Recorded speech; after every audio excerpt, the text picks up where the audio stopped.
राम राम हरे कृष्णा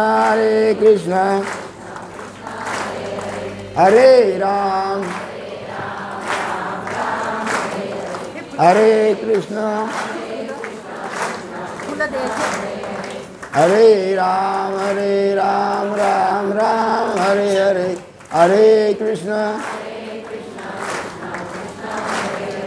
हरे राम हरे कृष्ण पुंडलिक वरदे हरे विठ्ठल श्री ज्ञानदेव तुकाराम पंढरीनाथ महाराज की जय। माऊली ज्ञानेश्वर महाराज की, राष्ट्रसंत सद्गुरु श्रीपाद बाबा की जय। सच्चिदानंद रामदास बाबा की जय। सब संतन की जय। आज आपण सर्वजण या ठिकाणी गुरुपौर्णिमेच्या निमित्तानं हजर झालो। सर्वांची उपस्थिती आहे असं म्हणायला काही हरकत नाही। तर आज गुरुपौर्णिमा, त्याचं दुसरं नाव आहे व्यास पौर्णिमा। गुरुपौर्णिमेला व्यास पौर्णिमा म्हणतात, बरोबर आहे, हे काही सांगायचं काम नाही। त्याच्यानंतर या दिवशी पंढरपूरमधले लोक परत येतात, म्हणजे आषाढी एकादशीपासून तर लाही गुरुपौर्णिमेपर्यंत तिथं तो आनंदाचा सोहळा पार पडतो। प्रत्येकाला अवस्था होते आणि त्या वाळूवर गळबळ लोळतात। कोण? अवस्था झाल्यानंतर खरं जीवाचा उद्धार तिथं। मग तो अनुभव तुम्हाला आला किंवा नाही, इथं काही तिकडे जायचं काम नाही, बरोबर आहे। तर आता मी काही जास्त बोलत नाही, या ठिकाणी आपण सर्वजण जमले, मला खूप आनंद झाला। सर्वात महत्त्वाची गोष्ट, आज श्रीपाद बाबा पुण्यतिथी म्हणजेच वैष्णव मेळावा आणि गुरुपौर्णिमा हे दोन कार्यक्रम आपण सार्वजनिक म्हणून साजरे करतो, बरोबर आहे।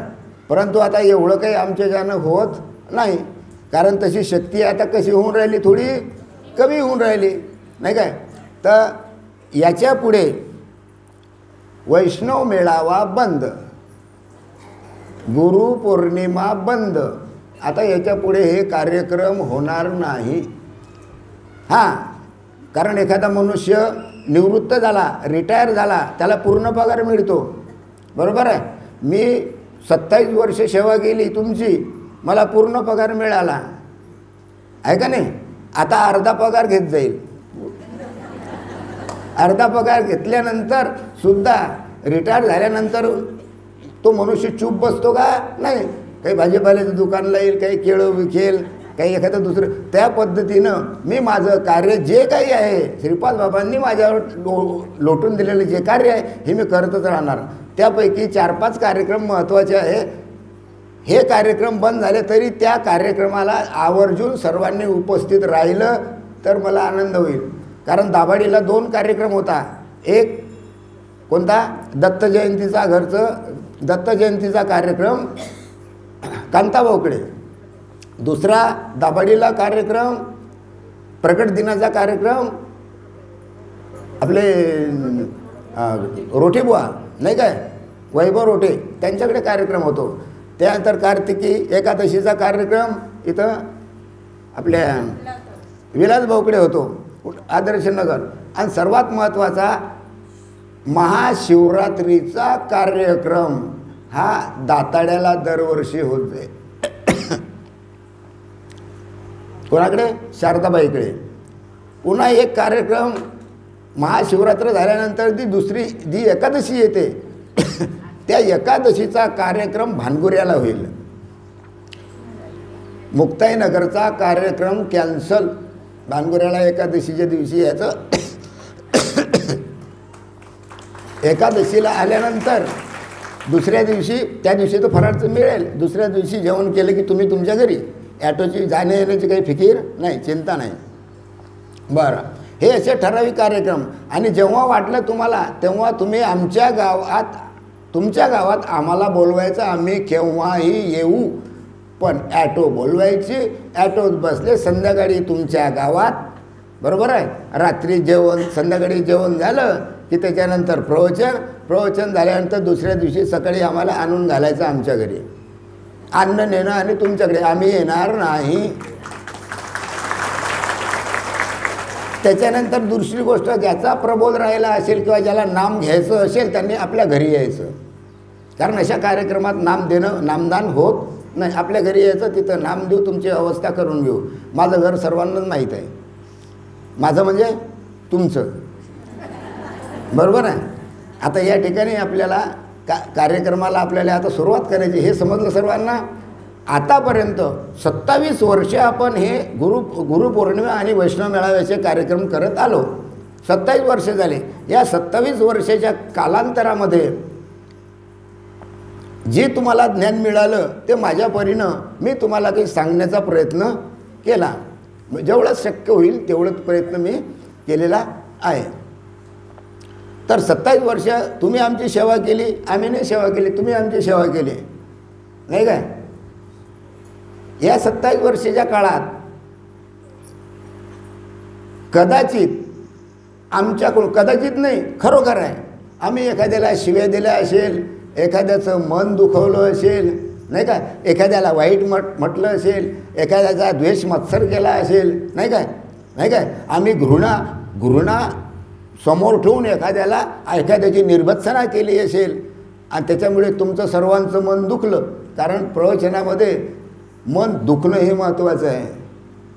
म्हणजे कशाकरता माणूस पुढे ठोकरे खात नाही. तर आईच्या प्रेमानं, कारण काय, आई कशी असते माहिती आहे का तुम्हाला, खूप मारते. कोणाला, मुलाला खोळ करत, त्याला खूप मारते. खूप मारल्यानंतर तुझा मळ जावं, पण मेल्या मरतही नाही. कोण म्हणते, आई म्हणते. खरं असते का ते, वरून जरी म्हणत असते तरी आतमध्ये तिच्या प्रेम असते, दया असते. डुसू ते रात्री पोराला जास्त मारल्यामुळे रात्री अंथरुणात एकटीच रडत असते. अगदी त्याच पद्धतीनं आम्ही तुमच्याशी काही बोललो असेल, काही शिव्या दिला असेल, तुमचं मन दुखवलं असेल तर उदार अंतःकरणानं, आईच्या प्रेमानं आपण सर्वांनी आम्हाला क्षमा करावी, एवढं बोलून मी माझ्या प्रवचनाला सुरुवात करतो. पहिले श्रीपाद बाबांचा जय जयकार. आज काय आहे, गुरुपौर्णिमा, बरोबर आहे. माझ्या मागे म्हणायचं, गुरु मेरी पूजा, गुरु गोविंद, गुरु मेरे पर ब्रह्म, गुरु भगवंत, गुरु मेरी पूजा, गुरु गोविंद, गुरु मेरे पर ब्रह्म, गुरु भगवंत, गुरु मेरी पूजा, गुरु गोविंद, गुरु मेरे पर ब्रह्म, गुरु भगवंत. म्हणा, गुरु मेरे पूजा, गुरु गोविंद, गुरु मेरे पर ब्रह्म, गुरु भगवंत. गुरु मेरी पूजा, गुरु गोविंद, गुरु मेरे पर ब्रह्म, गुरु भगवंत. गुरु मेरी पूजा, गुरु गोविंद, गुरु मेरे पर ब्रह्म, गुरु भगवंत. गुरु मेरी पूजा, गुरु गोविंद, गुरु मेरे पर ब्रह्म, गुरु भगवंत. गुरु मेरी पूजा, गुरु गोविंद, गुरु मेरे पर ब्रह्म, वा वा, आवाज इकडे येतो पण इकडचा आवाजच निघत नाही आणि तुमच्यापेक्षा जास्त खातात हे इकडचे. इकडचा आवाज येतो पण इकडचा आवाजच येत नाही. हां बरं.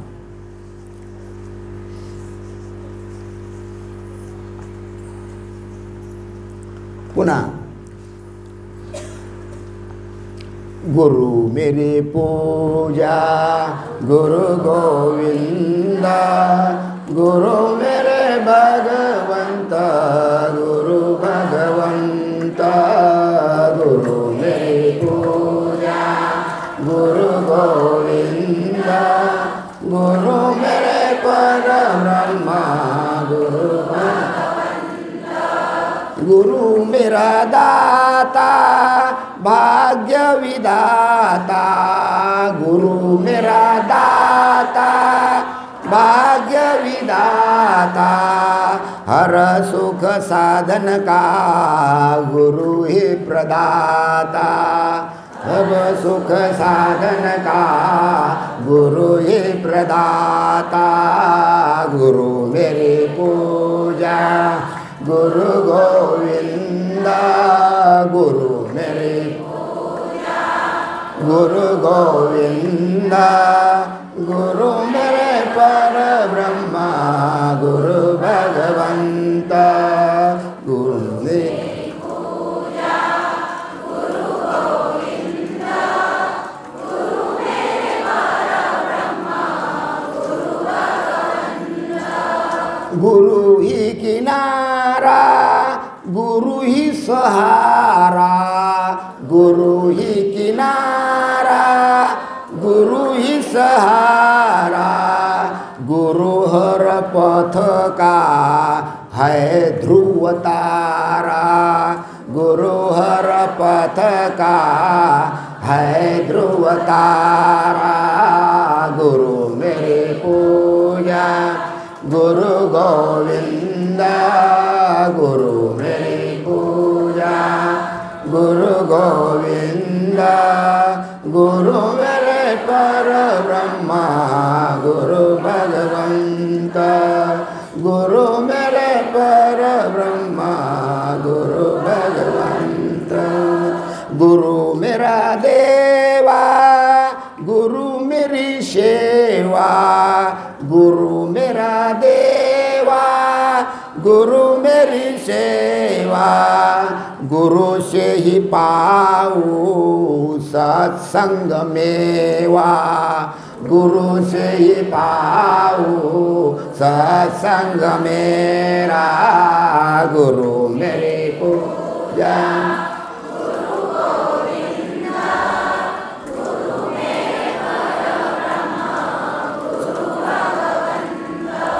गुरु मेरे दैव. झालं बा. यानंतर गुरुपौर्णिमा कोणाची आठवण करायची? सद्गुरूची.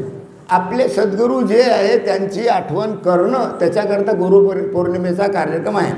आता यानंतर आमचे सद्गुरू श्रीपाद बाबा की ज्यांनी येवलेशे रोप लाविले द्वारी आणि त्याचा वेलू गेला गगनावरी. संपूर्ण महाराष्ट्रात, संपूर्ण भारतात, परदेशामध्ये सुद्धा श्रीपाद बाबांचं कार्य सुरू आहे.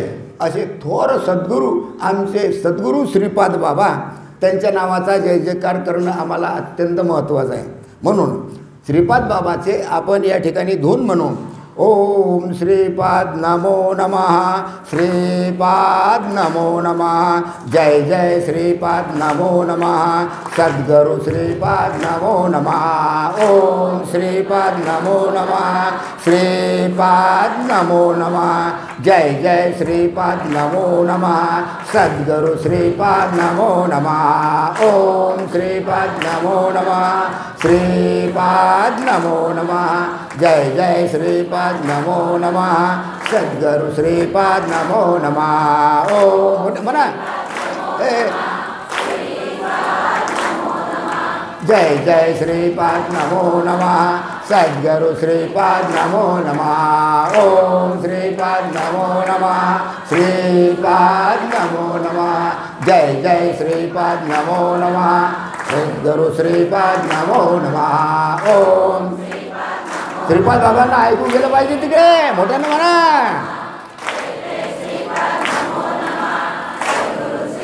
नमो नमः। ओम श्रीपाद नमो नमः।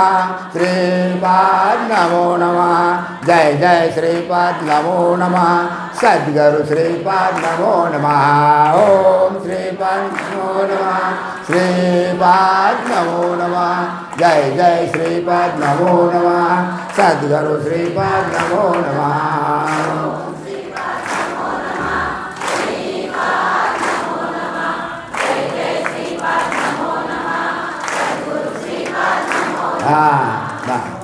पहा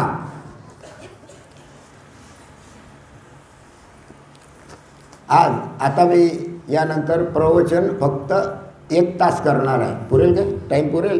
हां पहा गुरुर्ब्रह्मा गुरुर्विष्णू गुरुर्देव महेश्वरा गुरु साक्षात परब्रह्म तस्मै श्री गुरुवे नमः। ध्यानं मूलं गुरुमूर्ति पूजा मूलं गुरुकृपा मंत्रमूलं गुरुवाक्यं मोक्षमूलं गुरुकृपा ब्रह्मानन्दं परमसुखदं केवलं ज्ञानमूर्ति द्वैतातीतं गगनसदृश्यं तत्त्वमस्यादिलक्षणम् एकं नित्यं विमलमचलं सर्वादिसाक्षिभूतं भावातीतं त्रिगुणरहितं सद्गुरु तन्नमामि। सद्गुरुनाथ महाराज की जय।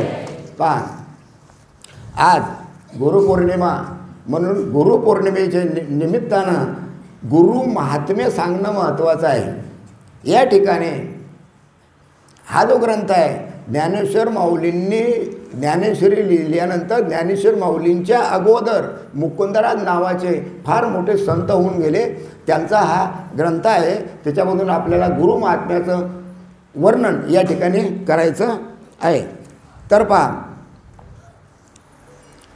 सर्व जळजीव, आता सर्व शांततेने आहे का प्रवचन?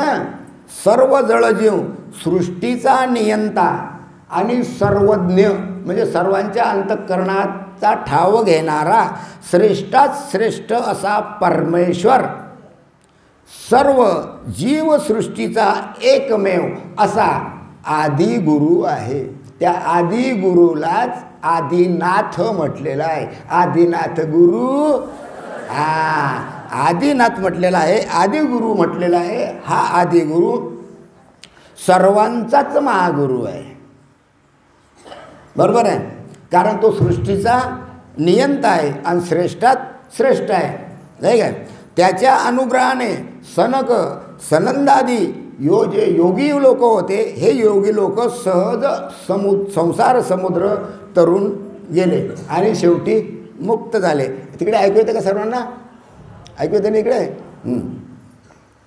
पहिली गोष्ट, ईश्वराची कृपा असल्याशिवाय पापाचे डोंगर नष्ट होत नाही। अरे भगवंताची ज्या वेळेत तुमच्यावर कृपा होईल त्या वेळेत तुमचे पापाचे डोंगर नष्ट होईल। आता पापाचे डोंगर केव्हा नष्ट होतील? भगवंताची कृपा झाली की सद्गुरूची भेट होईल। सद्गुरूची भेट झाली की सद्गुरूने दिलेल्या नामाच्या साह्यानं त्या जीवाचा उद्धार होईल। म्हणून सद्गुरूची कृपा होण्याकरता आम्हाला काही ना काहीतरी पुण्य करावं लागेल। तसं त्या बाबतीत तुमचं काही नाही, सर्वांवर भगवंताची कृपा आहे, कारण तुम्ही नामधारक आहात, नाही काय? ईश कृपा ही पुढील सर्व कृपांची किल्ली आहे। खऱ्या अर्थाने संसार सागरातून तारून नेणारा कोण आहे? भगवंतच आहे। संसार सागरातून तारून नेणारा हा भगवंतच आहे। त्याची कृपा झाली की जीवदशेतून सुटका होते। कोणाची? आदिनाथ, बरोबर आहे? त्याची कृपा झाली की काय होते? जीवदशेतून मनुष्याची सुटका होते। आणि असं झाल्यानंतर संसारामध्ये असलेले जे बंधन आहे हे बंधन शिल्लक राहत नाही। म्हणजे जीवदशा त्याची काय होऊन जाते? नष्ट होते। जीवदशा शिल्लक राहत नाही। उदाहरण दिलं आहे. एका पहिल्या आणि मुख्य दिव्याने नंतर अनेक दिवे पेटवले. आता पहा, हा दिवा आहे, मी दिवा आहे, हा दिवा आहे. या दिव्यानं अनेक दिवे पेटवले. कोणाचा विझला इथं? कोणाचा विझलेला आहे का? अरे पेटले की नाही? हा दिवा आहे. या दिव्यानं काय केलं? हा दिवा पेटवला, हा दिवा पेटवला, हा दिवा पेटवला, तो दिवा पेटवला, सर्व सर्व सर्व दिवे पेटवून टाकले. समजलं? हा दिवा जर पेटलेला असला तर सर्व दिवे पेटतील, आणि हात जर विझलेला असला तर हे दिवे पेटतील काय? बरोबर आहे. मग हा दिवा पेटलेला आहे. या दिव्यानं सर्व दिवे काय केलेले? पेटवलेले आहे. परंतु त्याच्यामध्ये वेगळेपणा दिसतो काय? हा दिवा पेटला, हे सर्व दिवे पेटले, दिवा इथून तिथून त्याची ज्योत एकच. आता या दिव्याच्या ज्योतीमध्ये काही फरक आहे काय? फरक आहे काय? पण अनेक दिवे पेटविणारा दिवा हा मुख्यत्वाने असतोच. अनेक जरी दिवे पेटले तरी हा दिवा पेटलेलाच आहे. काय एवढे मोठे दिवे पेटल्यानंतर हा चालला जाईल? विझून जाईल का? हा दिवा विझत नाही काय? कारण निरनिराळ्या दिव्यात, अलग अलग दिव्यात, वात अलग, शिकोरी अलग, तेल अलग, आहे की नाही? हां, हे वेगवेगळे असतात. तशी शिकोरी, वात आणि हे काय अलग अलग, तेल, हे सर्व काय आहे? हे सर्व काय हां असते ना शिकोरीमध्ये. हां, मग निरनिराळ्या दिव्यात वाती वेगवेगळ्या असतात, म्हणून तुम्ही सर्वजण वेगवेगळे. सांगा बरं, एक दुसऱ्यासारखं आहे काय? सर्व अलग अलग आहे की नाही? पण कोणी कसं दिसते, कोणी कसं दिसते, कोणी कसं दिसते. हां, कोणी माझ्याकडे रागरोग पाहते, भूक लागली तर, कोणाचं काय कोणाचं काय, आहे का नाही? असंच आहे. म्हणजे प्रत्येकाचं कसं आहे? तत्व अलग अलग आहे. मग निरनिराळ्या दिव्याच्या वाती वेगवेगळ्या असतात, नाही काय? पण त्यांना चेतविणारा मुख्य दिवा एकच असतं. हे जरी अनेक वाती जरी पेटल्या, अनेक दिवे जरी लागले, तर या सर्व दिव्यांना पेटवणारा हा दिवा एकच आहे की अलग अलग आहे? एकच आहे ना. हां, अनेक दिव्यांनी अनेक घरात प्रकाश पडतो. मग आता हे दिवे लावले, बरोबर आहे. मग या घरात प्रकाश पडला की अंधार पडला? बोलत जा. तो कोपरा ऐकून राहिला नुसता, बोलत नाही, जाऊ दे, काही घेऊन नाही आपल्याला, बरोबर आहे. मग प्रत्येकाच्या आतमध्ये प्रकाश पडला की अंधार पडला? मग तुमच्या आतमध्ये सर्वांमध्ये जर प्रकाश पडला, बरोबर आहे, मग या दिव्याचं महत्त्व कमी झालं का जास्त झालं? हां, अरे दिवे तर सारखेच आहे, जास्त कसं होईल? बरोबर आहे. या दिव्याचं महत्त्व कमी होईल काय? नाही होणार, बरोबर आहे.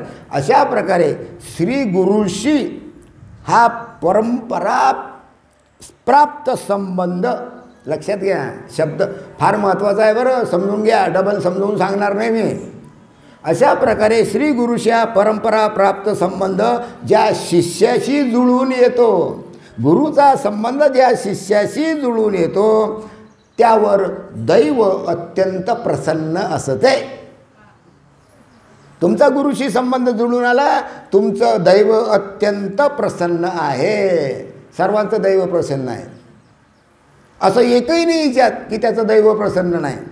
त्यावर दैव काय करते? प्रसन्न असते. तो जणू आदि कुरु ईश्वराच्या अवतारच असतो. काय होते? तो जणू आदि गुरु ईश्वराचा अवतारच असतो. मग तुम्ही कोण? ईश्वराचे अवतार आहे का नाही? बोलत जा. नाही म्हणायची सोय नाही, आहे की नाही? हां, कारण तुमचं दैव कसं आहे? बलवत्तर आहे. तुमचं दैव कसं आहे? दैवानं तुमच्यावर प्रसन्नता केली, नाही काय? मग तो जणू आदि गुरु ईश्वराचा अवतार, म्हणजे तुम्ही ईश्वराचा अवतारच आहात. त्या शिष्याला गुरुपद प्राप्त झाल्यावर त्यालाही शिष्य मिळतात.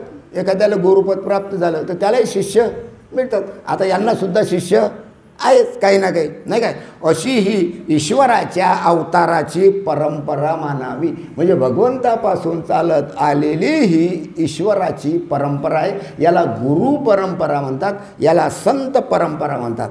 कारण त्यांनी पेरलेला उपदेश, म्हणजे त्यांनी दिलेलं नाम किंवा त्यांनी दिलेला बोध हा त्या बीजालाच ज्ञानांकुर फोडतो. ते बीज आहे, त्या बीजाला ज्ञानांकुर फुटतो. आणि तो बीज काय होते, ज्ञानांकुर आल्यानंतर ते झाड काय होते, वाढतच जाते. कारण ईश्वराने संक्रमित केलेला ज्ञानाग्रे. आता प्रश्न पहा, आदिगुरु इकडे पहा, आधी इकडे तिकडे पाहू नका, आदिगुरु किंवा आदिनाथ. मलाही प्रश्न पडला होता, हे एवढे 27 वर्ष झाले मलाही प्रश्न पडला होता, पण त्याचं उत्तर जे मला सापडलं ते मी तुम्हाला सांगतो. ब्रह्म हे कसं आहे, निर्गुण आहे, निराकार आहे, अव्यक्त आहे, बरोबर आहे. निर्गुण निराकार आहे, ते निष्क्रिय आहे. ब्रह्म हे निष्क्रिय आहे, काहीच करत नाही, नुसतं बसलेलं आहे. कोण कोण ब्रह्म निष्क्रिय आहे, तरीसुद्धा संपूर्ण जगाचं पालनपोषण कोण करते, ब्रह्म. कारण तुमच्या आतमध्ये काय आहे, ब्रह्म आहे. या ब्रह्मांडामध्ये, या पोकळीमध्ये ते ब्रह्म ओतप्रोत भरलेलं आहे. मग आता ते ब्रह्म जर निष्क्रिय आहे, या पोकळीमध्ये सुद्धा ते ब्रह्म आहे, बरोबर आहे. मग आता हे पोकळी तुमच्याशी बोलेल काय, या पोकळीमध्ये असलेलं ब्रह्म तुमच्याशी बोलेल का, बोलेल, सांगा सांगा. कारण त्याला तोंडच नाही. म्हणून ते ब्रह्म म्हणजे काय, एक खाली पेरलेला आपला एक कोणता काय कोणतं बी आहे का नाही, तो बी खाली पेरलं. आता बी खाली पेरलं म्हणजे तो झाला ब्रह्म. आता ते उगवलं, त्याला किती पानं आले, ऐकून घ्या, किती पानं आले. एक आहे प्रकृती, एक आहे पुरुष, किती झाले, 2. कोणच त्या ब्रह्माला स्फुरण झालं. स्फुरण झाल्यानंतर एकच ब्रह्म 2 प्रकारे अवतरलं, एक प्रकृती आणि एक पुरुष, किती झाले, 2. आता त्या प्रकृती पुरुषाचाच हा खेळ आहे. संपूर्ण ब्रह्मांडामध्ये स्वर्ग मृत्यू पाताळ जे काही आहे, हा फक्त त्या प्रकृती पुरुषाचा खेळ आहे. प्रकृती कार्य करते आणि पुरुष ठोंब्यासारखा जसाच्या तसाच, कुठं, आतमध्ये, बरोबर आहे. मग ब्रह्म हे निष्क्रिय आहे, निर्गुण निराकार आहे, त्याला बोलता येत नाही. म्हणून शिव आणि शिवा किंवा शिव आणि पार्वती किंवा ब्रह्म आणि माया दोन्ही मिळून तयार झालं ईश्वर. ऐकून घ्या, ब्रह्म निष्क्रिय आहे, ते तुम्हाला काही उपदेश करू शकत नाही, कारण त्याला काय नाही, तोंड नाही. मग तोंड येण्याकरता काय केलं, त्या ब्रह्मानं आपल्याच स्फुरणातून माया उत्पन्न केली. आता किती झाले, 2, ब्रह्म आणि माया. आणि त्या दोघांनी मिळून, ते दोघं मिळून ईश्वर झाले. ईश्वर म्हणजे कोण, ब्रह्म आणि माया म्हणजे ईश्वर. म्हणजे माया म्हटलं, ईश्वर म्हटलं म्हणजे त्याच्यामध्ये काय आहे, ब्रह्मही आहे, मायाही आहे. त्याला तोंड आहे की नाही, असेल का नाही, अरे आहे की नाही. म्हणून ते आदिगुरु आदिनाथ तस्य झाले. हा विषय कळला का तुम्हाला. एकटं ब्रह्म निष्क्रिय आहे, काहीच करू शकत नाही, म्हणून ते ब्रह्मच काय झालं, 2 मध्ये विभागलं गेलं, ब्रह्म आणि माया किंवा प्रकृती आणि पुरुष. आणि या दोघांना मिळून त्याला ईश्वर म्हणतात. ईश्वर म्हटलं की तिथं देह आला, आत्मा आला, दोन्ही आले. ते कोण, आदि गुरु आदिनाथ, बरोबर आहे. मग त्या शिष्याला गुरुपद प्राप्त झाल्यावर त्यालाही शिष्य मिळतात. अशी ही जणू ईश्वराच्या अवताराची परंपराच आहे. आता आला तो अवतार केव्हा घेतो, जेव्हा प्रकृती पुरुष एकत्र होता त्यावेळेस अवतार घेतो. श्रीकृष्णाने अवतार घेतला. श्रीकृष्णाचं शरीर हे मायेचं, आणि आतमध्ये जो आत्मा आहे ते ब्रह्म. तेच माया काढून टाकली की ब्रह्म जसंच्या, त्याला काहीच करता येत नाही. कारण हात नसतात, पाय नसतात, काही नाही, काय करणार, काय बोलणार आहे, बरोबर आहे. कारण त्यांनी पेरलेले उपदेश हीच बीजांकुर, हीच बीजालाच काय आहे, ज्ञानांकुर आहे. ईश्वराने संक्रमित केलेले जे ज्ञानाग्नी आहे ते पेटल्यानंतर जीवदशेची किडाळ शिल्लकच राहत नाही, जीवदशा शिल्लकच राहत नाही. एकदा ईश्वरानं तुम्हाला अनुग्रह दिला नाही काय, तर नाम दिलं तर जीवदशेचं किडाळ शिल्लकच राहत नाही, तो जीव शिवस्वरूप होऊन जातो आणि ज्ञानाग्नीने त्या उपाधीचा निराश होतात, मूळ शुद्ध परमात्म स्वरूप शिल्लक राहते. बरोबर आहे, कारण प्रत्यक्ष ईश्वर, बरोबर आहे. जर गुरु झाला, ऐकून घ्या, प्रत्यक्ष ईश्वरच जर गुरु झाला तर ईश्वर व गुरु अशी दोन शरीरे केवळ नावापुरतीच असतात. भगवंत जरी तुमचा गुरु झाला तरी दोन शरीरं हे नावापुरतीच असतात. बरोबर आहे. कोणतं? गुरु आणि ईश्वर. म्हणजे जो गुरु आहे तोच ईश्वर आहे, जो ईश्वर आहे तोच गुरु. गुरु आणि ईश्वर अलग नाही. ज्याला तुम्ही ईश्वर म्हणतात तो ईश्वरच गुरु आहे. म्हणून माझ्या विठोबाचा कैसा प्रेमभाव आपणची देव होय गुरु. तो विठ्ठलच गुरु रूपानं येतो, नाम देतो आणि जीवाचा उद्धार करतो. बरोबर. केवळ नावापुरतीच असतात. जो सगुण निराकार ईश्वर. आता ईश्वर म्हटलं म्हणजे पहा, मी तुम्हाला सांगितलं ईश्वर कशाला म्हणतात. प्रकृती आणि पुरुष एकत्र झाले, ब्रह्माने माया एकत्र झाली, त्याला आपण काय म्हणतो? ईश्वर. म्हणजे त्याला हात पाय नाक डोळे आले की नाही, कारण तो कसा झाला? सगुण निराकार होता.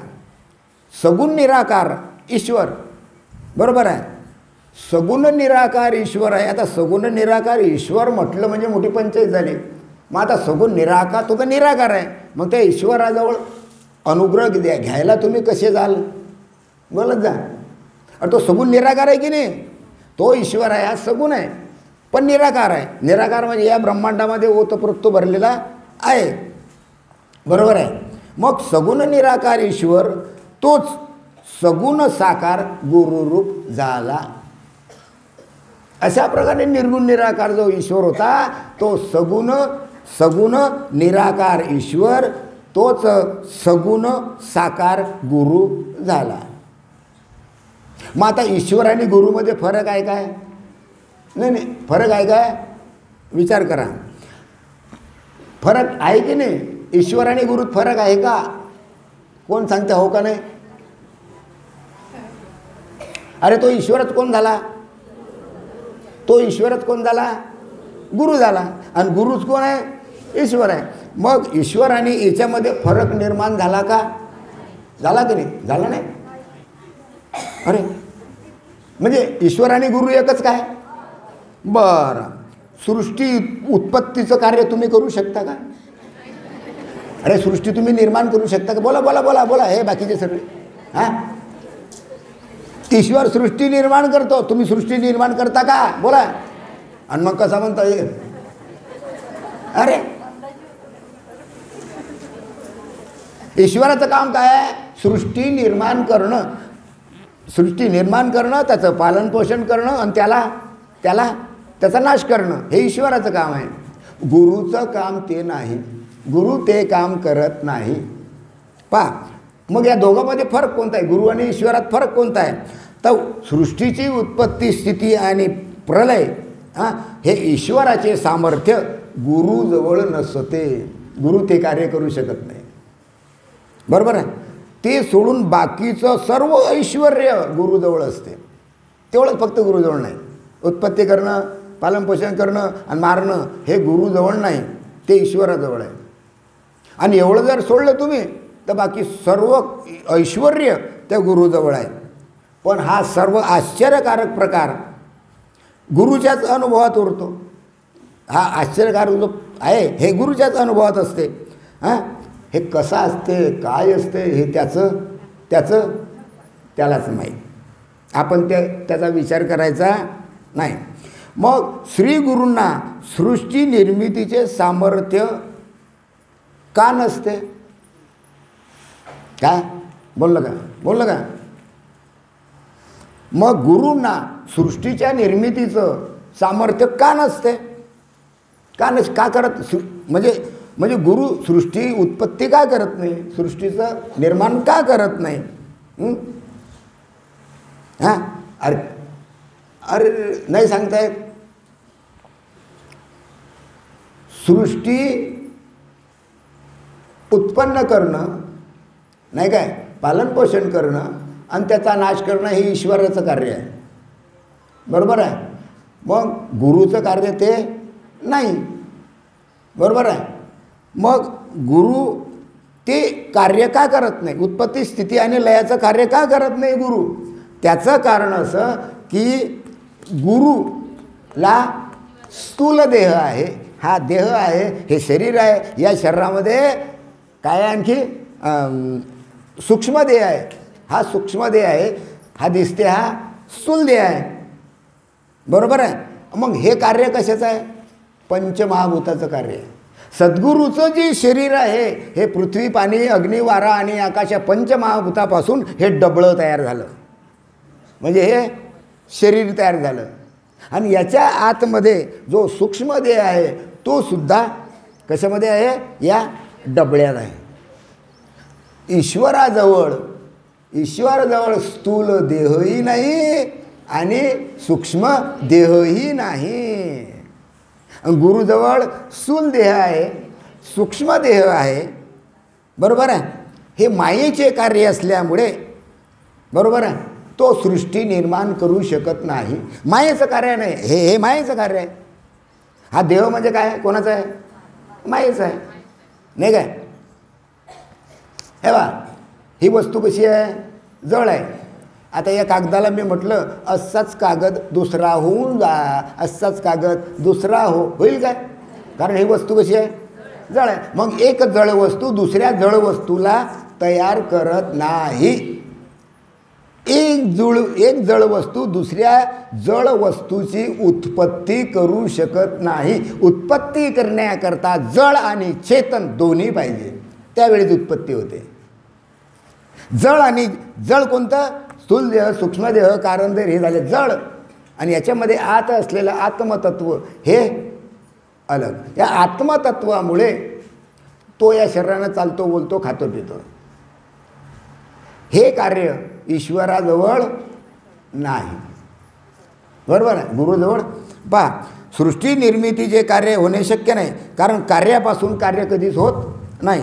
अज्ञातवादाच्या दृष्टीने पाहिले तर परब्रह्म निष्क्रिय आहे. मी तुम्हाला पहिलेच सांगितलं, परब्रह्म हे निष्क्रिय आहे. त्यामध्ये सृष्टी निर्मिती करणाऱ्या ईश्वराची कल्पना करणं भ्रामक आहे, चुकीचं आहे. कारण शुद्ध परब्रह्म बरोबर आहे निष्क्रिय असल्यामुळे उत्पत्ती करत नाही, पालनपोषणही करत नाही, शेवटी नाशही करत नाही. कारण शुद्ध चैतन्यात कोणतीच घडामोड होत नाही. आणि ते शुद्ध चैतन्य या ब्रह्मांडात, या पोकळीत ओतप्रोत भरलेलं आहे.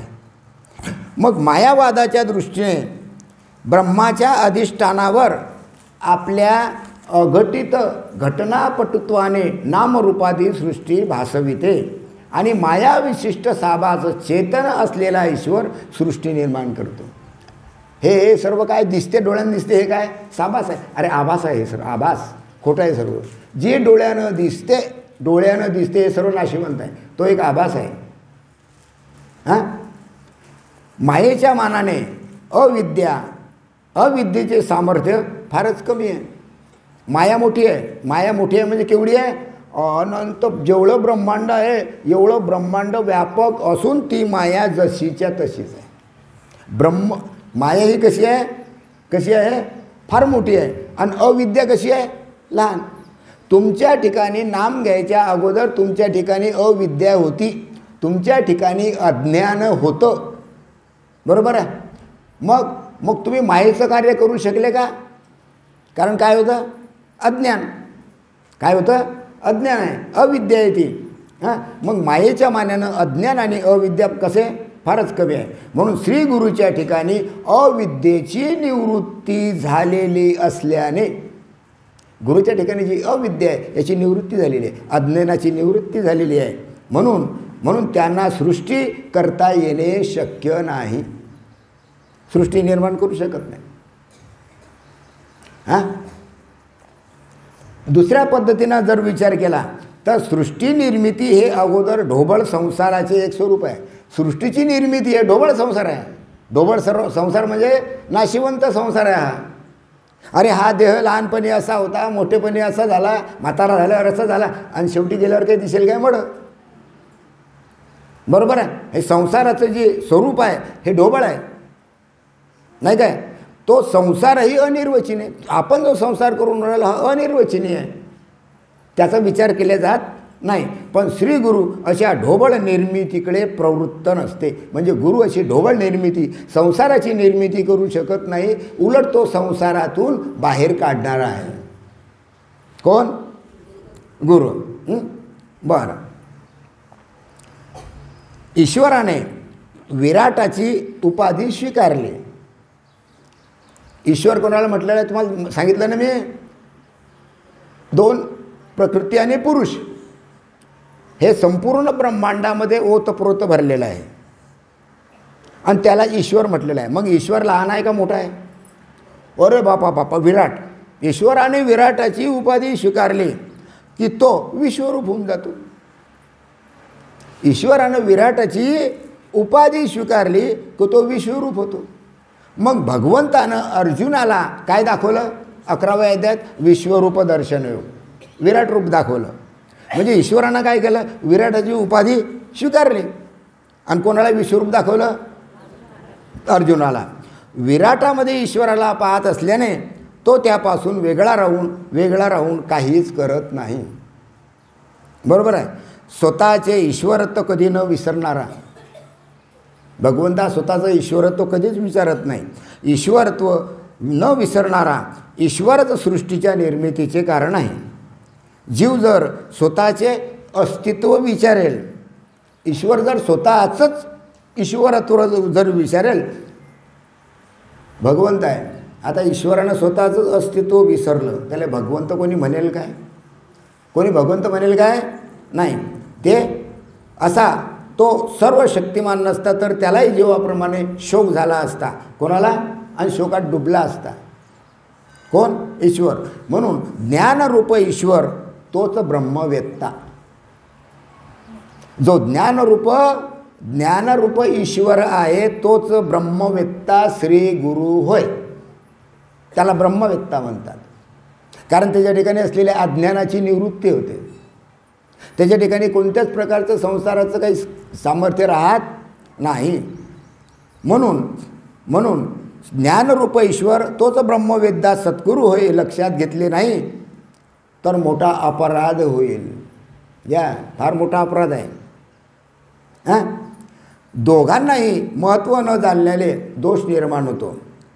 परमेश्वरावर अपार श्रद्धा असावी. जेवढी परमेश्वरावर तेवढीच गुरुवर श्रद्धा असावी. जितकी तुम्ही भगवंतावर श्रद्धा ठेवाल तेवढीच गुरुवर श्रद्धा ठेवावी. कारण श्रुती सांगते, शास्त्र सांगते, ईश्वर आणि श्री गुरु हे एक रूप असल्याने सिद्ध झालेलं आहे. गुरु आणि ईश्वर दोन्ही कसे आहेत? एकच आहे. गुरु अलग आणि ईश्वर अलग नाही. ईश्वरच गुरु आहे आणि गुरुच ईश्वर आहे. एखादाच महामूर्ख, ईश्वर आणि गुरु दोन की एक? ईश्वर एक, ईश्वर आणि गुरु दोन आहे की एक आहे? एकच आहे. आता तुम्हाला सांगितलं माझ्या विठोबाचा कैसा प्रेम भाव आणि आपणची देव, तो विठ्ठलच गुरु होतो. म्हणजे ईश्वरच कोण होऊन जातो? गुरु होऊन जातो. पण एखादा महामूर्ख असला, एखादा इच्छातला, सर्व नाही बरं, अरे बाबा सर्व तो सोनम पिवळे आहेत. एखादा जर महामूर्ख असला तर तो गुरुच्या ठिकाणी जीवभावाची कल्पना करतो. जीवभावाची आहे, गुरु आहे जीव. लक्षात घ्या, गुरुच्या ठिकाणी जीवभावाची कल्पना करणं हे महापाप आहे. कारण गुरुच्या ठिकाणी जीवभाव शिल्लकच राहत नाही. आणि तुम्ही गुरुच्या ठिकाणी जर जीवभाव निर्माण केला त्याला मूर्ख म्हटलं जाईल. म्हणून म्हटलेलं आहे, एखाद्या महामूर्खाने श्री गुरुच्या ठिकाणी जीवभावाची कल्पना करू शकतो आणि त्याला जे पाप लागते ते त्याला रौरवादी नरकात घालते. मग ईश्वर आणि गुरु दोन्ही एकच आहे. मग एखाद्या मूर्खानं जर म्हटलं गुरुच्या ठिकाणी जीव भावाची कल्पना आहे, गुरु हा जीव आहे, जसं मी तसा गुरु, असं जर म्हटलं तर रौरवादी नरकामध्ये त्याला जावं लागेल. मी म्हणत नाही, शास्त्र सांगते. विवेक सिंधू पहा, कोणतेही ग्रंथ पहा तुम्ही, ज्ञानेश्वरी पहा, भागवत पहा. अरे ज्याच्या कृपेने जगत सत्यत्वाची भ्रांती दूर होऊन अधिभौतुक दुःख होणे थांबते. मी देह आणि मी कर्ता हा भ्रम सर्व नष्ट होतो. त्या श्री गुरूंना ईश्वरत्व नाही असं कोण म्हणेल? गुरुच्या ठिकाणी सुद्धा काय आहे? ईश्वरत्व आहे. म्हणून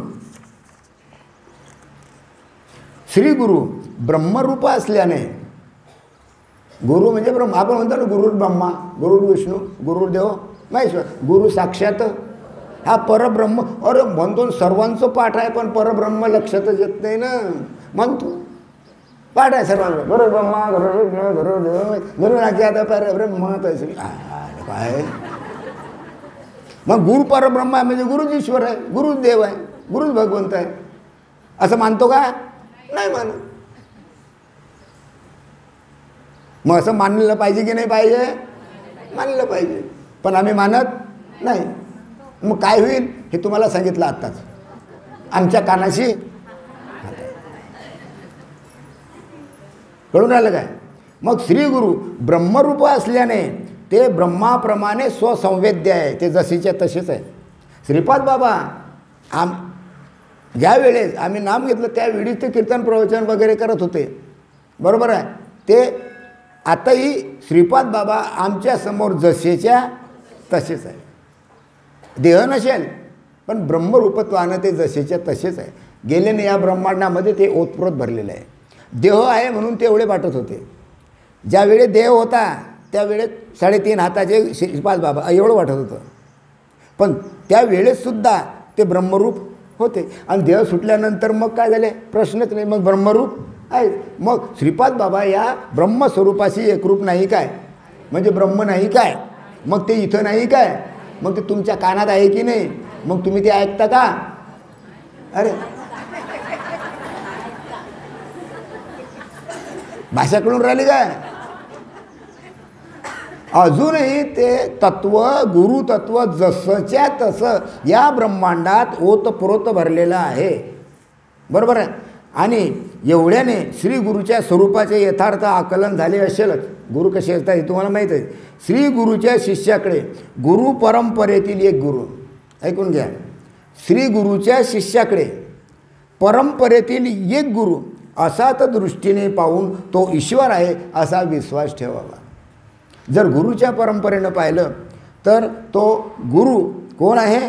स्वतः ईश्वर आहे असा विश्वास ठेवावा, बरोबर आहे.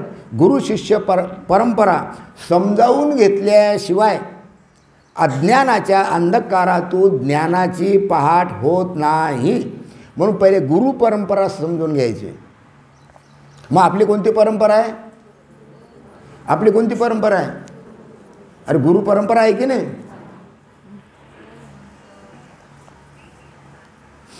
आहे की नाही गुरु परंपरा? कुठून सुरुवात होते?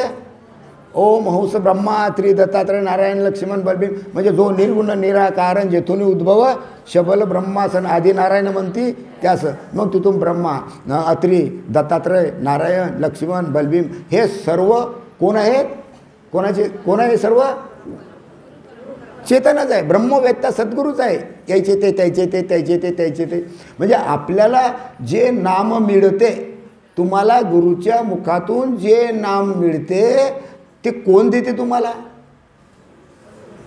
गुरुच्या मुखातून जे नाम निघते हे कोण बोलते?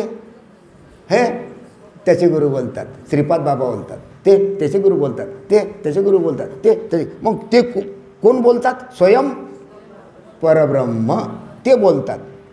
आणि म्हणून जीवाचा उद्धार होतो. कोणी एखादा आला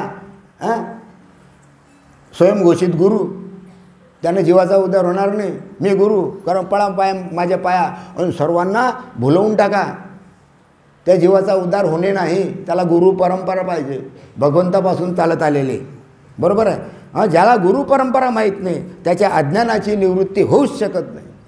म्हणून त्याच्या पाठीमागे गुरु परंपरा पाहिजे. गुरु परंपरा असली की डायरेक्ट तुमचा संबंध परब्रह्माशी, भगवंताशी डायरेक्ट, काही विचार करायचं कामच नाही. पण भाव असेल तर बरोबर आहे. म्हणून भगवान शंकरापासून स्वतः गुरुपर्यंत, भगवान शंकरापासून स्वतः तुमच्या गुरुपर्यंत, भगवान शंकरापासून तर स्वतः आमच्या गुरुपर्यंत, म्हणजे कोणापर्यंत? श्रीपाद बाबापर्यंत. म्हणजे श्रीपाद बाबाचे आम्ही आणि आमचे तुम्ही, बरोबर आहे. मग भगवान शंकरापासून स्वतःच्या गुरुपर्यंत सर्व गुरु परंपरा जाणून घेतली पाहिजे. त्याच कदा गुरु परंपरेचं महत्त्व आहे. गुरु परंपरा जाणल्याशिवाय काहीही फायदा होत नाही. कारण हे जे सर्व अवधूत आहे, हे जे आहे, हे सर्व मूळचे कोण आहे? निर्गुण निराकार आहे. अरे गुरु कोण आहे? निर्गुण निराकार. त्याचे गुरु श्रीपाद बाबा कोण आहे? निर्गुण निराकार. त्याचे गुरु निर्गुण निराकार, त्याचे गुरु निर्गुण. चाललं तर शेवटी परब्रह्मापर्यंत ते सुद्धा निर्गुण निराकार आहे. अशी गुरु परंपरा आहे. मग हे मूळचे निर्गुण निराकार असलेले श्री गुरु रूपाने सगुण साकार झालेले असतात. निर्गुण निराकार आहे ते, पण गुरु रूपाने ते सगुण साकार होतात. आणि सगुण साकार झाले की देह घेतला की मग तुम्हाला ते, कारण सगुण साकार झाल्याशिवाय त्याला देह मिळत नाही, आणि देह मिळाल्याशिवाय त्याला बोलता येत नाही. मग कानी जे पेरले डोळा ते, म्हणजे तोंडातून शब्द निघाला की तो कुठं पडायला पाहिजे? कानात पडायला पाहिजे. म्हणजे हे जे सर्व निर्गुण निराकार असलेले श्री गुरुरूपाने सगुण साकार झालेले, सगुण साकारच आहे ते. अरे सगुण साकार होते श्रीपाद बाबा, म्हणून आम्हाला नाम मिळाले की नाही. आता आम्ही सगुण साकार आहे, हे डबळं आहे, हे म्हणून तुम्हाला नाम मिळाले की नाही. मग कुठून आलं हे सर्व? निर्गुण निराकारापासून आलं. निर्गुण निराकारापासून सगुण साकारापर्यंत आलेलं आहे, बरोबर आहे. आता ब्रह्मानंदाने सदा डोलत असलेल्या त्रैलोक्यात सुविख्यात असलेल्या अवधूताची परंपरा, अशा प्रकारे अवधूताची परंपरा पहिले आहे आदिगुरु शंकर. सर्वात पहिले तुम्हाला सांगितलं ना, ब्रह्म निष्क्रिय आहे. त्या ब्रह्माची छकले किती झाले? 2, प्रकृती आणि पुरुष, बरोबर आहे. ते झाले ईश्वर, हे समजलं. आणि ते दोघं जण ब्रह्म आणि माया, म्हणजे उमा आणि महेश्वर, बरोबर आहे. म्हणजे शंकर, आदिनाथ, आदिगुरु, बरोबर आहे. मग आदिनाथ शंकर, बरोबर आहे. यांचा शिष्य श्री हरिनाथ, ऐकून घ्या, यांचा शिष्य हरिनाथ. हरिनाथ म्हणजे कोण? हरिनाथ. वैकुंठपती म्हणजे कोण? नाही आहेत. बरं. हरिनाथ म्हणजे भगवान विष्णू. विष्णू नाही, महाविष्णू, बरोबर आहे. अशा या कलियुगात जीवांना मुक्ती देण्यासाठी कृपासागर असलेले वैकुंठनाथ म्हणजेच श्री हरिनाथ अवतरले. म्हणून आपल्या इथं आहे मुख्य महाविष्णू चैतन्याचे मूळ आहे का? इथं आहे मुख्य महाविष्णू चैतन्याचे मूळ, संप्रदाय फळ आपला तिथून आलेला आहे संप्रदाय. ते हरिनाथ म्हणजे तेच वैकुंठनाथ म्हणजे तेच महाविष्णू. समजलं? किती टाईम झाला? मग भगवान शंकराने श्रीहरीला वर मागण्यास सांगितलं. आता पहा, मुळापासून गोष्ट आहे. भगवान शंकरानं श्रीहरीला वर मागण्यास सांगितलं. बाबा रे, मी प्रसन्न आहे, आता वर माग. काय मागितलं शिन हरिनाथाचं? हे कैवल्यनाथा, हे कैवल्य दात्या, तू माझे श्री गुरु आहे, मला फक्त आपले प्रेम द्यावे. फक्त वैकुंठनाथानं म्हणजे महाविष्णूनं म्हणजेच भगवंतानं काय मागितलं? प्रेम आहे ना, प्रेम मागितलं. ते प्रेम जर आपल्या जवळ असलं तर मग काही फिकीर नाही आहे ना. प्रेम सुख देई, प्रेम सुख देई, प्रेम सुख देई, प्रेम सुख देई, प्रेमाविना नाही समाधान. प्रेम, ते प्रेम मागितलं भगवान शंकराला. कोण भगवान महाविष्णूनं. समजून राहिले की नाही? आदिनाथाचे महाविष्णू. हां, मग तुझ्या कृपेने अशाने सुद्धा जीवांना अज्ञानाचे झालेले भ्रम नष्ट होते. कैवल्यपद त्या कृपापात्राला स्वतः शोधित येतो.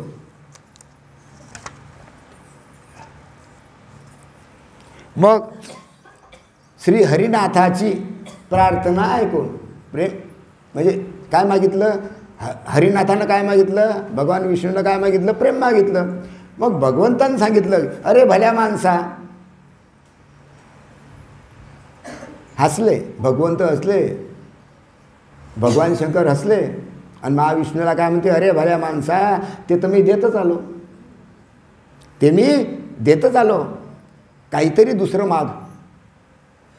हां, तू सर्व जाणता असून हे मागण्याचे काय कर? अरे तू तर महाविष्णू आहे. तुझा गुरु मी आदिनाथ शंकर जरी असलो तरी तू महाविष्णू आहे, माझंच रूप आहे. तू प्रेम काय मागतो? प्रेम तर तुला दिलेलं जाईल, हे मागायची काही आवश्यकता नाही. दुसरं आणखी काहीतरी तू माग. भगवान आदिनाथानं सांगितलं. कोणाला सांगितलं? महाविष्णूला सांगितलं. अरे भल्या माणसा, हे तर मी आतापर्यंत करीतच आलो आहे. तू सर्व जाणता असून सर्व मागण्याचे कारण काय? तू तर सर्व जाणून राहिला, मग हे सर्व मागण्याचं कारण काय? हे प्रेम तर मी देऊनच राहिलं, मग तू काय मागून राहिला? हां, केवळ कौतुकाने मी तुला आत्मानुभव देईल. कौतुकानं मी तुला आत्मानुभव देईल, आत्म्याचा अनुभव आणून देईल. कारण माझ्या प्रसन्नतेने ते सहज मिळणारे फळ आहे. भगवंताची कृपा म्हणजे आत्मानुभव, ते सहज फळ आहे. आणखी एखादा पवित्र वर माग, दुसरा एखादा वर माग. मग भगवान शंकराला, भगवान आदिनाथाला महाविष्णूंनी कोणता वर दिला? मग श्री हरिनाथांना म्हणजे भगवान महाविष्णूला असा वर दिला की तुझ्यापासून सुरू झालेल्या संप्रदायाचे पहा, म्हणजे मुख्य महाविष्णू चैतन्याचे मूळ संप्रदाय फळ म्हणजे तुझ्यापासून सुरू झालेला जो संप्रदाय आहे हा चालला खाली महाविष्णू, हंस, ब्रह्मा, अत्री, दत्तात्रय, नारायण, लक्ष्मण, बलभीम, सखायानंद, शांतामाई, बंडोबा, केरोबा, आमचे श्रीपाद बाबाचे आम्ही आणि आमचे सुरू. म्हणजे हे तुझ्यापासून सुरू झालेल्या संप्रदायाचे यथार्थ तत्त्वज्ञानाचा घास त्याच्या मुखात पडेल. अरे गुरुच्या मुखातून शब्द निघाल्यानंतर तो त्याच्या मुखात पडला की त्याला आत्मा अनुभव येईल. त्या ठिकाणी अष्टसात्विक भाव जागृत होतील, त्याला अवस्था होईल, त्याच्या भोकराला पाणी येईल, म्हणजे डोळ्याला. आहे का नाही? आहे का नाही? अवस्थेमध्ये होते की नाही? रडतात की? कोणी रडते, कोणी हसते, कोणी थरथर कापते, कोणाचं काय अलग अलग अलग अलग अलग अष्टसात्विक भाव निर्माण होतात. हा आशीर्वाद दिला कोणा? आदिगुरूनं, की तुझ्या सानिध्यामध्ये जे जे येतील गुरु परंपरेनं, बरोबर आहे, तर त्या तत्त्वज्ञानाचा घात ज्यांच्या मुखात पडेल त्याला झालेले आत्मज्ञान त्याच्या देहांतापर्यंत तसंच टिकून राहील, कुठेच जाणार नाही. तुम्हाला जे आत्मज्ञान झालं आहे तुमच्या ठिकाणी मरसान तरी ते जसंच्या तसंच राहील, कुठेच जाणार नाही. म्हणजे तुमचा काय होईल? उद्धार येईल, तुम्हाला मुक्ती मिळेल. केवढी मोठी महान शक्ती आहे. कधी विचार केला या गोष्टीचा? काहीच नाही, काय नाही. खाओ पिओ मजा मारो बंद मोकळे.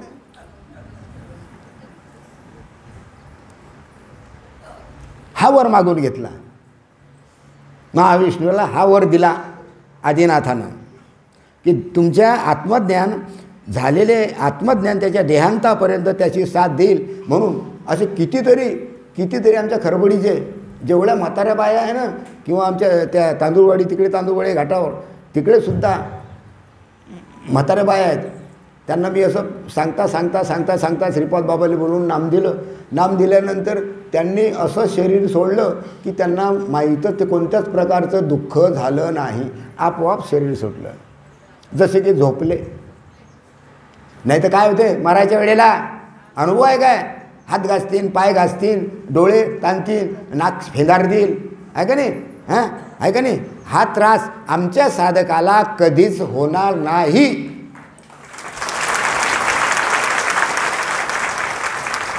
कारण त्यांचं प्रेम भगवंतावर आहे. त्यांचं प्रेम कशावर आहे? संप्रदायावर आहे, आमच्या गुरु परंपरेवर आहे. म्हणून त्यांना कोणताच त्रास होणार नाही, कोणीही असो. हा आशीर्वाद आदिनाथ गुरुनं कोणाला दिला? महाविष्णूला. आणि तीच आपली मालिका आहे. फक्त तुम्हाला प्रश्न काय करायचं? आम्ही आलो म्हणजे तुम्ही तुमच्या गावात आलो म्हणजे खळून सत्संगाला यायचं. पण खळल्याचं काही कामच राहत नाही. 5-6 येतात, बाकीचे काही कारणं सांगतात. माझ्या घरी पाहुणे आले, माझ्या घरी जिवाई आलता, कोणी माझ्या घरी जिवाई आलता का? अरे काही कारणं सांगतात. नाही तर मी आली असती. हे काय बोलणं आहे? अरे ते टिकून राहील का? मग टिकून नाही राहणार, उडून जाईल ते. आणि त्याचंही ज्ञानेश्वरी वाचा तुम्ही. माझा एखादा साधक किंवा माझा एखादा भक्त ब्रह्मज्ञानापर्यंत जर पोचला आणि त्याचा जर गुरुवर विश्वास नसला किंवा भगवंतावर जर विश्वास नसला तर तो उलट फिरल्यानंतर पुन्हा जीव होईल. जीव झाल्यानंतर पुन्हा जन्म मरणाच्या फेऱ्यात अडकेल आणि पुन्हा दुःखात पडेल. त्याला दुःख भोगावं लागेल. असं होऊ नये म्हणून आदिनाथानं महाविष्णूला आपल्या संप्रदायामध्ये सांगितलं की बाबा रे, जेवढे साधक आहे एवढे सुखानं आरामशीर देह सोडतील, कोणताच त्रास त्यांना होणार नाही. देहांता पण काहीच त्रास नाही होणार. आणि गॅरंटी श्रीपाद बाबाने गॅरंटी दिली. आणि काही चिंता करायची नाही. तुम्ही सर्व जेवढे आहे ना, काही चिंता करायची नाही, कशाचीच नाही. फक्त प्रश्न असा आहे, गुरुपूजनाला एका लाईनीत जो उभा राहील त्याचाच फायदा, नाही तर बाकीच्यांचा फायदा होणार नाही. तुम्ही म्हणता 2-4 जणी आणि मला लवकर जाऊ द्या ना, असं करू द्या, लोटापाटी करू, जमणार नाही. तिकडे बसलेलं आहे काय? ऐकू येतं काय? हां, हे माणसंसुद्धा, तो माणूस एक मलकापूरचाच आहे, असा धसडा मारला सर्वात पहिले काय लागलं आहे ना, जेवढं काही कामाचे नाही असे. अरे भगवंत एवढं तुम्हाला सांगून राहिले, संतांनी एवढं लिहून ठेवलं, कशा करता? तुमच्या करता. पण काय हरकत नाही. हे बा, तुम्ही सर्व साधक फार चांगले आहात, याच्यातला एकही खराब नाही. तुमचं सर्वांचं कल्याण होईल, हे लक्षात ठेवा. काही चिंता करायची नाही. कोणत्याच साधकाने चिंता नाही करायची. फक्त आम्ही आलो की सत्संगाला यायचं, एवढी गॅरंटी. चाटा मारायच्या नाही. कळलं का तिकडे? नाही तर हे येते नाही सत्संगाला, पण हे मागचे येणारच नाही, आम्हाला ऐकूच नाही आलं ते मागचे. आहे नाही, कोपऱ्यातले बसणारी तसे असतात बरं, भिंतीला टेकून बसणारी तसेच असतात. हां, काही हरकत नाही. हे बा, तुम्ही सत्संगाला या, भिंतीला टेकून बसा, भिंतीला टेकून बसता काही हरकत नाही, तर पण या. अरे 10 शब्दाचे 2 शब्द तर कानावर पडतील, पण याच. कळलं का सर्वांना? हां, आता समजलं, काही चिंता करायची नाही. हां, ते घालून दिलेल्या साधन पद्धतीवर जो श्रद्धा ठेवेल. मी तुम्हाला साधन सांगितलं. काय साधन सांगितलं? नाम मिळालं. नाम मिळाल्यानंतर हात जोडा, पाय जोडा, आपलं नामस्मरण सुरू करा, हे साधन आहे, नाही काय? तिच्यावर श्रद्धा ठेवा. त्याचे गर्भवासाचे फेरे पडणार नाही, त्याला पुन्हा जन्माला यायचं कामच नाही.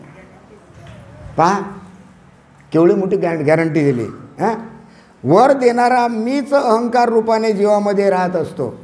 त्या अहंकाराचा होणारा पुनर्जन्माचा परिणाम त्याच्यावर होणार नाही. आणि माझ्यापासून प्रगटलेले तेज ऐकून घ्या, माझ्यापासून प्रगटलेले तेज म्हणजे भगवंतापासून आदिनाथामध्ये जे तेज आहे ते तेज कोणामध्ये आहे? महाविष्णूमध्ये. तेच तेज आपल्या परंपरेमध्ये असलेले श्रीपाद बाबापर्यंत ते तेज जसंच्या तसं त्यांच्यामध्ये आहे. तेच तेज कोणामध्ये आहे? आमच्यामध्ये. तेच तेज कोणामध्ये आहे? तुमच्यामध्ये. म्हणून इथं सांगितलं, माझ्यापासून प्रगटलेले तेज तुझ्या मुखात प्रविष्ट होईल. म्हणजे सद्गुरूच्या कृपेनं सद्गुरूमध्ये शिष्यामध्ये असलेलं जे तेज आहे, गुरुमध्ये असलेलं तेज आहे, हे तेज त्याच्या मुखात प्रगट होईल. आणि ते तेज मुखात प्रगट झालं की मग काय, गुरु शिष्य परंपरेने गुरुकडून शिष्यात प्रविष्ट होत राहील आणि गुरुची शिष्यावरील कृपा फळाला येईल. म्हणून सांगितलेलं आहे की माझ्यापासून प्रगटलेले तेज तुझ्या मुखात प्रविष्ट होईल. म्हणून नाम दिलं. आता दुसऱ्याला कोणाला सांगा बरं तुम्ही, हे होते काय? अवस्था होणार नाही. अवस्था होणारच नाही. असंच झालं एकदा. काय असतं ना, काही काही शहाणे असतात. काही एक बाई होती, आमच्या गावचीच गोष्ट आहे. त्या बाईनं श्रीपाद बाबाजवळ नाम घेतलं. आता नाम घेतल्यानंतर अवस्था झाली, चांगली अवस्था झाली. पण ते बाई दुसऱ्या गुरुची होती. तिला वाटलं पाहू तरी याच्यात काय आहे. मग श्रीपाद बाबाजवळ नाम घेतलं. आता श्रीपाद बाबाजवळ सत्यच होतं का नाही सत्य. त्या बाईने नाम घेतलं आणि दिलं सोडून. मग त्या बाकीच्या बाया म्हणत, तू आमच्यात ये, 500 रुपये दे, आमच्यात ये, आम्ही तुला पहिल्यापासून आमच्यात घेतो. ते सोडून दे, श्रीपाद बाबाचं सोडून दे. मग तिनं ते सोडून दिलं. पण काय केलं, ते नाम सांगितलं. त्या बाईनं ते नाम त्या बाकीच्या बायाला सांगितलं. ते रात्रभर बसले पण अवस्था काही झाली नाही. आणि मग त्या बाईची काय सोय, ती बाई घराच्या समोर बसली. मोठा म्हाळ्या आला आणि इतका ठोकून काढला त्या बाईले, अर सांगताच येत नाही. खूप मार दिला. ताबडतोब फळ मिळालं. म्हणून नाम सांगता येते काय? कारण आपल्या तोंडामध्ये ते तेज नाही. ते तेज कोणाच्या तोंडात आहे? सद्गुरूच्या तोंडात आहे. मालकावरलंही असं. मालकावरलं तर बापा आमच्या आजूबाजूला सर्व तेच आहे, चारी बाजूने तेच आहे. त्याही एका बाईनं नाम सांगितलं. देवळात बसले, रात्रभर नामस्मरण सुरू केलं. एकाली अवस्था नाही. कशी होईल? अरे होऊच शकत नाही. त्या सद्गुरूमध्ये जे तेज असते, तो तेजाचा प्रकार कोणाच्या आतमध्ये प्रविष्ट होतो? शिष्याच्या आतमध्ये. आणि हा आशीर्वाद कोण दिला? आदिनाथ शंकरानं. कोणाला? महाविष्णूला. आणि आणखी कोणाला? संपूर्ण त्या परंपरेमध्ये जे येतात त्यांना. मग काय सांगितलेलं आहे? माझ्यापासून प्रगटलेले तेज तुझ्या मुखात प्रविष्ट होईल व ते गुरु शिष्य परंपरेने गुरुकडून शिष्यात प्रविष्ट होत राहील. म्हणजे गुरु परंपरेने त्या शिष्यामध्ये प्रकट होत राहील. श्रीपाद बाबांना आम्हाला दिलं, आम्ही तुम्हाला दिलं, ते आणखीन दुसऱ्याला देतील, असं प्रकट होत राहील, नाही काय? आणि गुरुची शिष्यावरील कृपा फळाला येईल, म्हणजे त्या जीवाचा उद्धार येईल. असे आदिनाथाने म्हणतात, असं आदिनाथानं म्हणतात हरिनाथाने. म्हणजे महाविष्णूने आपले पवित्र मुख उघडले, तोंड उघडलं. आणि तोंड महाविष्णू उघडल्यानंतर त्या जगदीश्वरानं, त्या आदिनाथानं आपले तेज त्याच्या आतमध्ये प्रविष्ट केले. भगवंताच्या ठिकाणी असलेलं, आदिनाथाच्या ठिकाणी असलेलं ते तेज महाविष्णूच्या मुखामध्ये काय केलं? ते प्रविष्ट केलं. म्हणजे त्यांना सुद्धा अधिकार प्राप्त झाला. अशा प्रकारे ही गुरु परंपरा आहे. तेव्हा शिवप्रभूच्या कृपेने प्रविष्ट झालेल्या तेजाच्या प्रभावाने श्री हरिनाथाचे चित्त ब्रह्माकार झाले. ते तेज प्रगट झालं. प्रगट झाल्यानंतर मग महाविष्णूला सुद्धा काय झाली? अवस्था झाली. आणि त्याचं चित्त मन ब्रह्माकार झालं. महाविष्णूला सुद्धा देहाची आठवण राहिली नाही, अवस्था झाली. आम्ही तुम्हाला नाम दिल्यानंतर 7 दिवस एकसारखं अवस्थेवर बसा. बरं कशाचं बसणं? मग 6 महिने नेता बाई अवस्थेला बसले की आता बसते. म्हणजे 6 महिन्यातून एकदा. आम्हाला जशी अवस्था करायची फाशी येते की नाही फाशी. अरे आनंद आहे तो. तुम्हाला जी अवस्था होते हा एक आनंद आहे, ईश्वरीय आनंद आहे. भगवंतांनी सांगितलं एक अश्रू जर माझ्या भक्ताच्या डोळ्यातून एक अश्रू जरी गाळला तरी मी त्या जीवाचा उद्धार होईल. मग किती अश्रू पडतात अवस्थेमध्ये. कोणाच्या अंगावर भरभर काटे येतात. हां हां नाही काय. आणि त्याच्याकरता अवस्थेना बसतं पडते म्हणून आम्हाला अवस्थेची फाशी येते, बसत नाही आम्ही. खरं का खोटं? हां खरं का खोटं? हां पहा असे मान खाली घातले. हां हे बा आम्ही बरोबर ओळखतो बरं सर्वांना, कोण कसं आहे तर काही सांगू नका. पाहू का मी सर्व इकडे कोण कोण आहे तिच्यात? काय हरकत नाही, चांगलं आहे. नाम कानात पडलं हे चांगलं झालं. पण अवस्थेला बसायचं, अवस्थेची हैगई करायची नाही, काही होत नाही त्यांना. अरे आनंद आहे तो, ईश्वरी आनंद आहे. तो आनंद उपभोगायचा. आणि एकदा प्रबोध झाला की तो आनंद शिल्लक राहत नाही. बा त्याला जिरवायचं असते. पहिले म्हणतील लोक मिळालं म्हणून त्यांना म्हटलं तर. आणि मग प्रबोध झाल्यावर मग काय म्हणते, अरे सुधारले बरं जाय. काय कठीण आहे. अरे तिकडे समजते का? ऐकून राहिलं? ऐकू येते का तिकडे? समजून राहिलं ना? कठीण रे बाबा कठीण. काय करा. तिकडे पाहिजे एक बाई झोपून राहिली. ते एक बाई मी इथून दिसते ना, तुम्हाला नसेल दिसत, मला दिसून राहिली. का झोपत असेल ती बाई सांगू?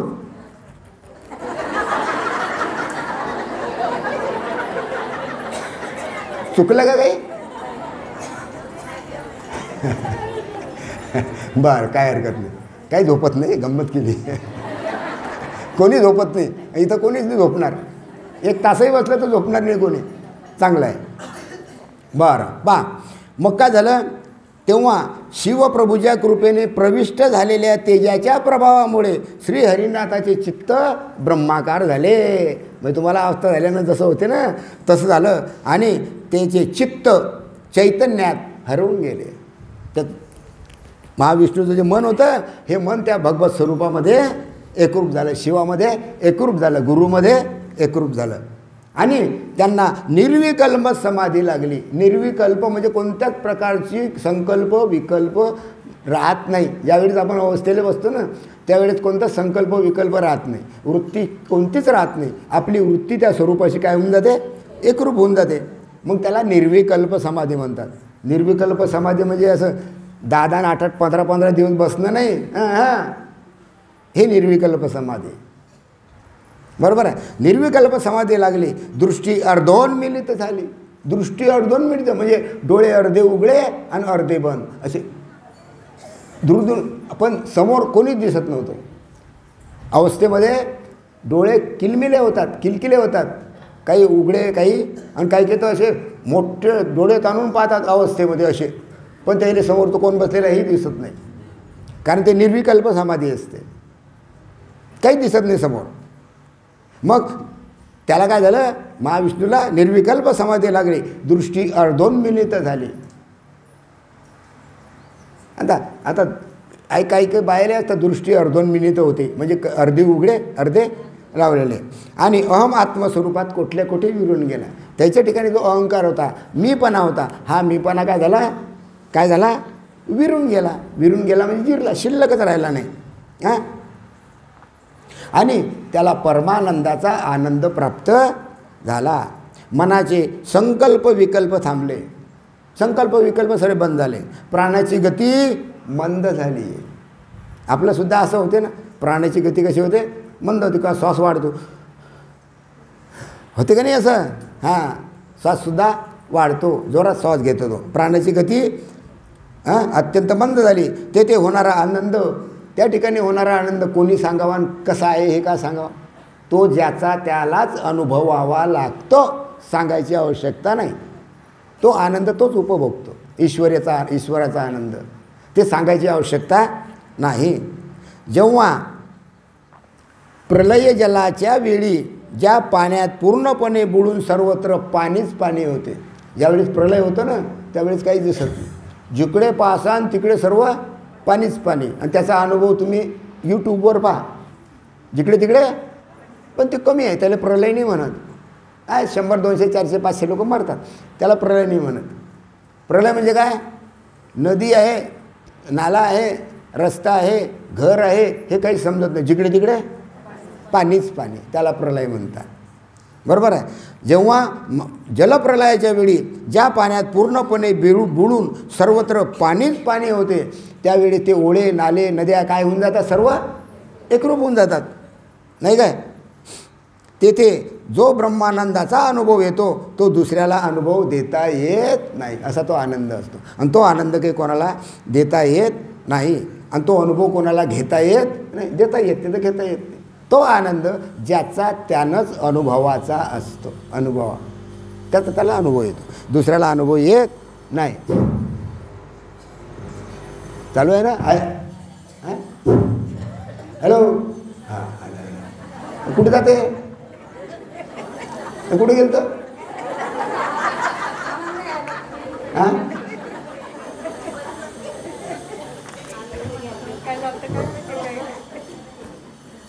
वय 1 तास झाला काय? किती झाले? झाला 1 तास.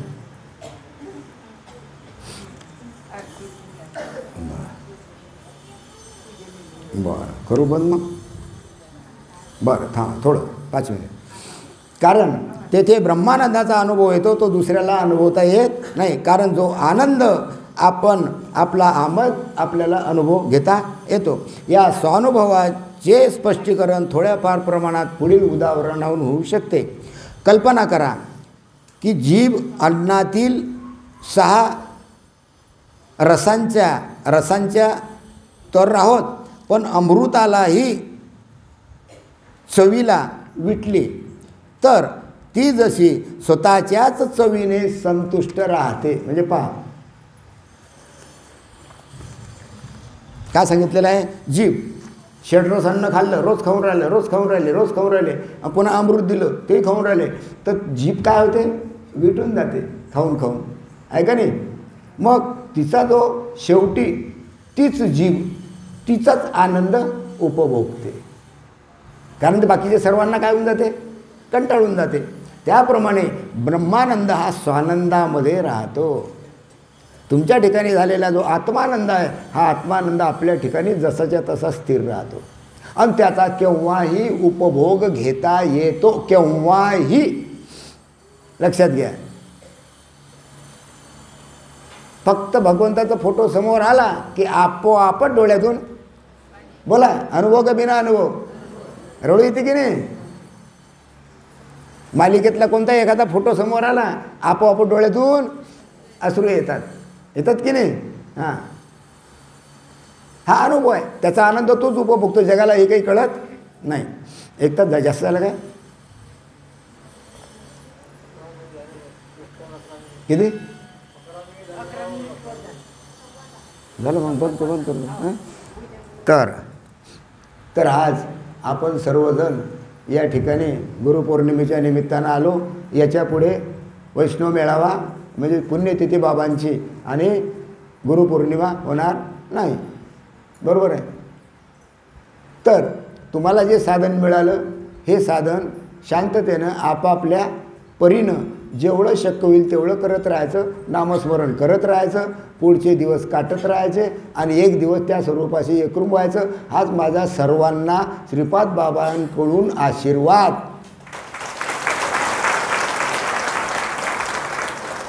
आज आपण सर्वजण एवढे या ठिकाणी जमले, मला फार आनंद झाला. मागच्या वर्षीपेक्षा या वर्षीची उपस्थिती जास्त आहे, काय हरकत नाही. असंच आम्हाला तुमच्या घरी बोलवत राहा. एवढ्या लोकांना आम्ही तुमच्या घरी बोलवू. बरोबर आहे? कुठं खाऊ घाला. बरं, तर आज या गुरुपौर्णिमेच्या निमित्तानं आपण सर्वजण आलो. आम्हाला आनंद झाला. असंच नामस्मरण सुरू ठेवायचं. एक दिवस शरीर पडल्यानंतर त्या नामस्मरणानंतरच त्या भगवंताच्या स्वरूपाशी एकरूप व्हायचं. बस एवढं बोलू मी माझे 2 शब्द संपवतो आणि माझी जी सेवा आहे ही माझे सद्गुरू श्रीपाद बाबा आणि संपूर्ण गुरुपरंपरा यांच्या चरणाशी अर्पण करतो आणि माझे 2 शब्द संपवतो. पुंडलिक वरदे हर विठ्ठल श्री ज्ञानदेव तुका पंढरीनाथ महाराज की जय. माऊली ज्ञानेश्वर महाराज की जय. राष्ट्रसंत सद्गुरू श्रीपाद बाबा की जय. सच्चिदानंद रामदास बाबा की जय. सभा संतन की जय. लक्षात घ्या